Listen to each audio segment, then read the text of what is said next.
जीतू पटवारी क्या कुछ कह रहे हैं, उनका बयान भी आपको सुनवा देते हैं, क्योंकि जिस तरह से आज इंदौर में ये बम फूटा है, सियासी गलियारों में चर्चा खूब हो रही है। जीतू पटवारी क्या कह रहे हैं, एक बार ये सुनिए।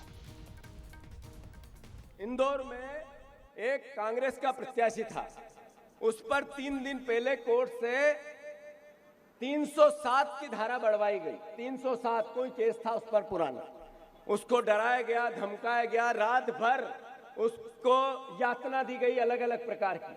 और आज सुबह कांग्रेस के प्रत्याशी को ले जाके फॉर्म निकलवा लिया गया जो वैलिड था। ये मैसेज क्या है? ये मैसेज है इंदौर वासियों कि आपके वोट के अधिकार का उपयोग नहीं करना है आप लोगों को। मैं प्रार्थना करता हूं पूरे प्रदेश की जनता से, मैं प्रार्थना करता हूं पूरे देश की और खासकर इंदौर की जनता से कि लोकतंत्र में आपको बिलीव है, विश्वास है, तो फिर इस तानाशाही के अगेंस्ट पूरे देश को, प्रदेश को खड़ा होना पड़ेगा।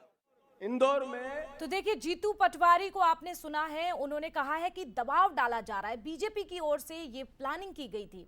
और चलिए, हमारे साथ सहयोगी पीयूष पारे भी जुड़ रहे हैं। पीयूष, आज इंदौर की गलियारों में एक ही चर्चा है, जिस तरह से ये बम फूटा है, अक्षय बम ने बड़ा झटका दिया है कांग्रेस को, लेकिन जीतू पटवारी की इस प्रतिक्रिया को कैसे देखें, जो उन्होंने बयान दिया है, कई आरोप लगाए हैं बीजेपी पर और वोट ना देने की अपील भी कर रहे हैं। देखिए, बिल्कुल इस पूरे घटनाक्रम में अगर सबसे ज्यादा कोई डैमेज हुआ है तो वो बीसीसी चीफ जीतू पटवारी ही हुए हैं, क्योंकि उन्हीं की सहमति पर कहीं न कहीं पार्टी ने अक्षय बम को टिकट दिया था और वे लगातार कहीं न कहीं यहाँ पर जनसंपर्क भी कर रहे थे, तमाम सभाओं को संबोधित भी कहीं न कहीं उन्होंने किया था। अक्षय बम के समर्थन में वोट मांग रहे थे, लेकिन अब जब अक्षय बम बीजेपी की गोद में चले गए हैं तो पीसीसी चीफ जीतू पटवारी कहीं न कहीं इमोशनल कार्ड लेकर आए हैं। वे कह रहे हैं कि लोकतंत्र की हत्या बीजेपी कर रही है।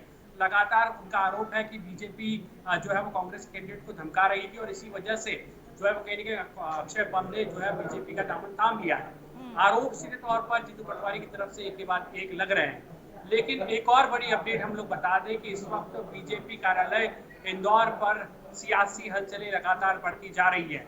जो तमाम निर्दलीय प्रत्याशी है, 23 नामांकन जो है वो दाखिल किए गए थे, उनमें से 16 नामांकन बचे थे, लेकिन अभी जो जानकारी आ रही है कि सिर्फ 8 नामांकन ही अब तक जो है वो बचे हुए हैं।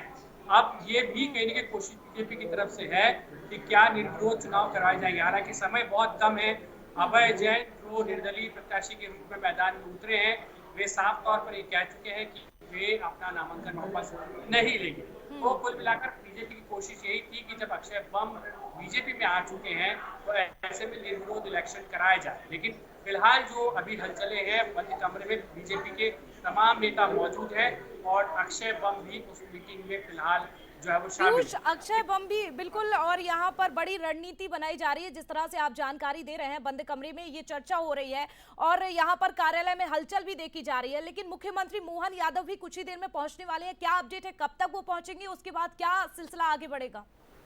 देखिए, बिल्कुल अभी फिलहाल उत्तर प्रदेश में कहीं न कहीं डॉक्टर मोहन यादव मुख्यमंत्री हैं, लेकिन शाम के उनके पहुंचने का कार्यक्रम है। कहा यह जा रहा है कि तमाम जो नेता है वो मुख्यमंत्री डॉक्टर मोहन यादव की मौजूदगी में उनके सामने ही कहीं न कहीं यहाँ पर आगे की सियासी रणनीति साफ करेंगे कि आखिर बीजेपी क्या कुछ कदम आगे बढ़ाएगी। लेकिन फिलहाल बीजेपी का कॉन्फिडेंस बहुत अप है, क्योंकि जिस तरीके से अक्षय बम बीजेपी में शामिल हो चुके हैं, उसके बाद में बीजेपी के लिए अब इंदौर लोकसभा संसदीय सीट की राह बहुत आसान हो चुकी है। लेकिन अब नजरें निर्दलीय प्रत्याशियों पर है। शाम के वक्त जब पूरी तरीके से ये नामांकन वापस लेने की प्रक्रिया पूरी हो जाएगी, उसके बाद मुख्यमंत्री डॉक्टर मोहन यादव की मौजूदगी में बीजेपी अपनी आगे की रणनीति स्पष्ट करेगी। बिल्कुल पीयूष, आपने नजर बनाकर रखी है। बहुत धन्यवाद जुड़ने के लिए, तमाम जानकारी देने के लिए। तो